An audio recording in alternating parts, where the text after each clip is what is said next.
Narito po tayo para kausapin si Tatay. Tay, ano nga po pangalan nyo, Tay? Mar, sir, Mar. Mar, si Tatay Mar. Tay, totoo po ba yung sinasabi ng mga matatanda na nakakalason daw yung bunga ng punong yan? Tay, sa inyong naobserbahan ay may yan ba ay pwedeng makain? Halimbawa, yung mga ibon, paniki. Oo nga, sir. Kasi gabi-gabi yan, sir, na may pupunta niya panigi, kinukuha yung bunga eh. Dinilipad yung bunga. Parang may bakas pa ng kinain ng Oo, paniki, ano? Pero nga, sir, dinilipad nga yan eh. Tinatangay.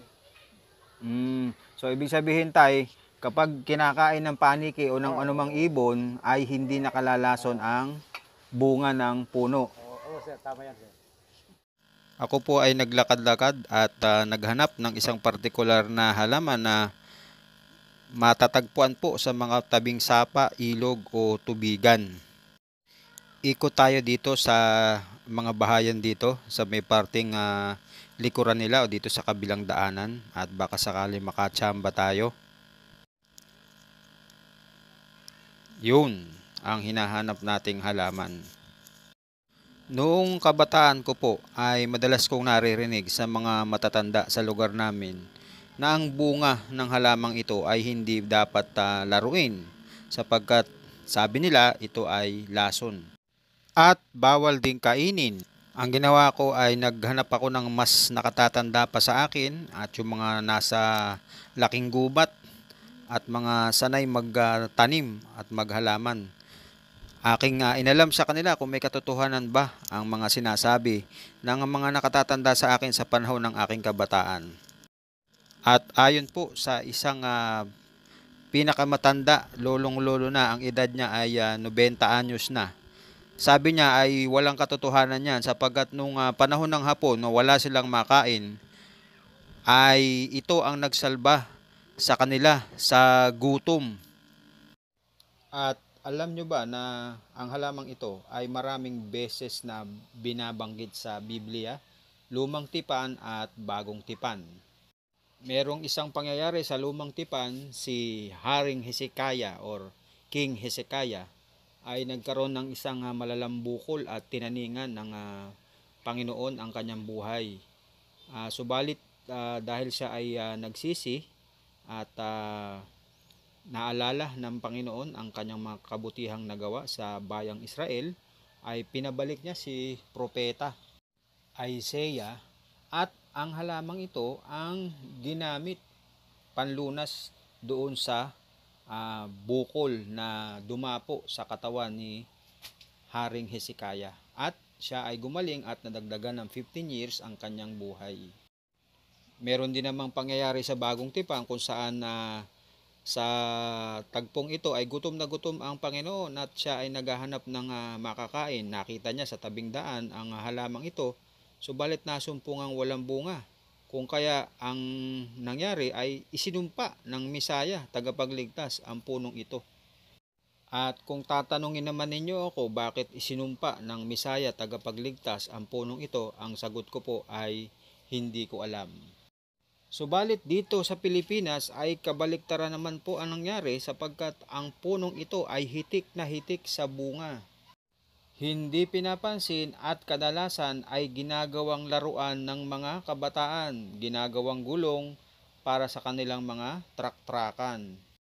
Sa akin pong pagsasaliksik na isinagawa, nalaman ko na hindi pala totoo ang sinasabi ng ating mga lolo't lola, na ito ay may lason, nakalalason at hindi pwedeng kainin.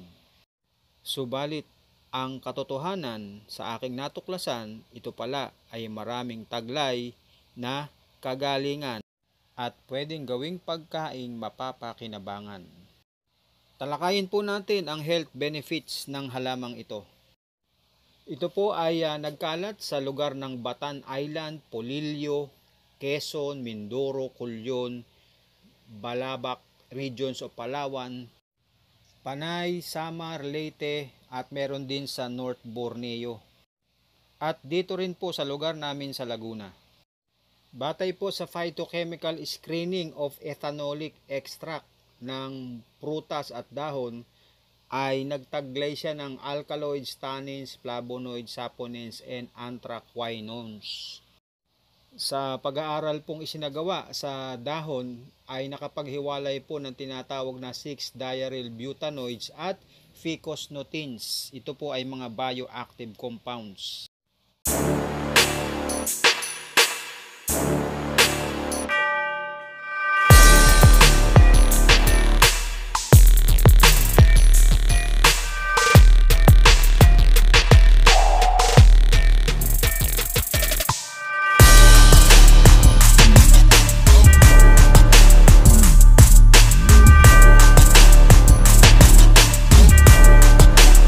Ang mga bahagi po ng halaman na ginagamit ay yung bark, balat, fruit, bunga, leaves, and seeds.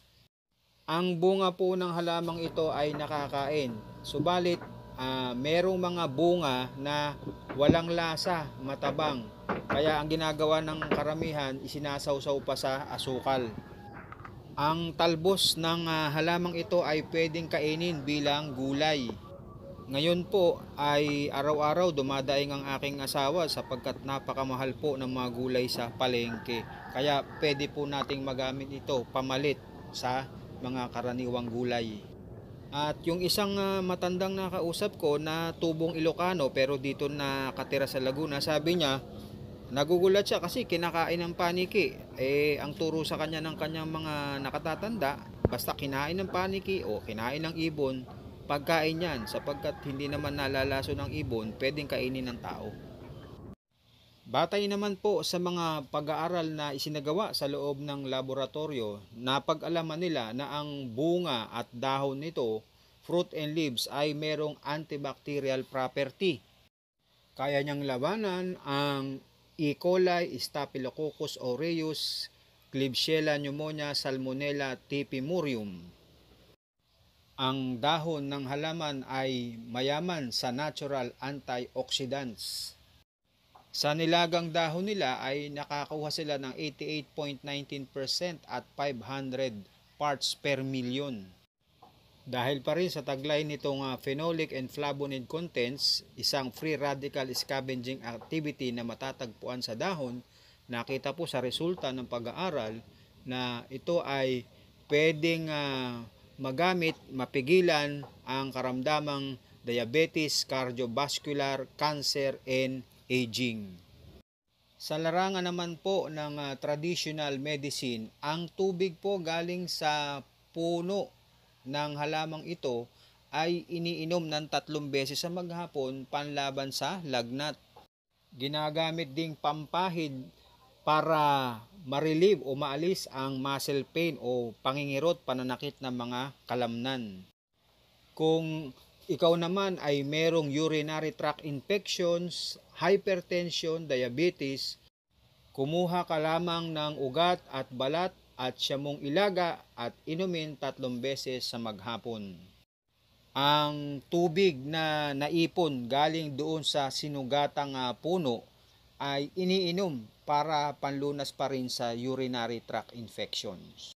At alam nyo ba na ang mga kababayan nating Aita dito sa lugar ng Porac, Pampanga, yung mga tangkay ng halaman ay ginagamit nilang pambugaw sa mga insekto, lalo na sa mga lamok na naninipsip ng dugo. Meron pa ring ibang insekto na naninipsip ng dugo at ginagamit nila yan bilang insect repellent. Yung prutas, panlunas nila sa masakit na ngipin at nananakit na tiyan. At ito po ang pinaka magandang balita sapagkat meron pong masangsang na hangin na banta sa ating kalusugan na ang sintomas ay ubo, asthma, hika at iba pa mga problema sa respiratory tract. Ang Mansaka tribe of the Compostela Valley ay ginagamit nila ang halamang ito para panlunas sa karamdamang may kinalaman sa mga respiratory conditions. Kumuha lamang po tayo ng balat galing sa puno ng halamang ito at siyang ilalaga at yan ang iinumin sa mga problemang nabanggit. Ano po ang pangalan ng halamang ating binabanggit bilang halamang gamot at the same time pwedeng kainin?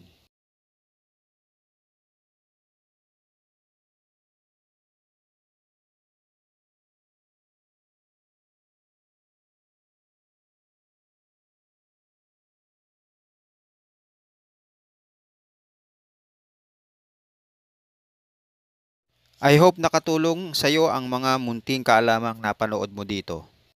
At muli ay nagpapasalamat ako sa patuloy na sumusuporta sa channel na ito. Bagamat mahigit isang buwan na po akong hindi nakapag-upload sa dami po ng aking ginagawa sa aking pinapasukang trabaho, ay patuloy pa rin ang inyong pagtangkilik, panonood at pagbabahagi sa mga kapwa nating nangangailangan. Maraming salamat po sa inyong lahat. Be safe, God bless, stay healthy, and to God be all the glory.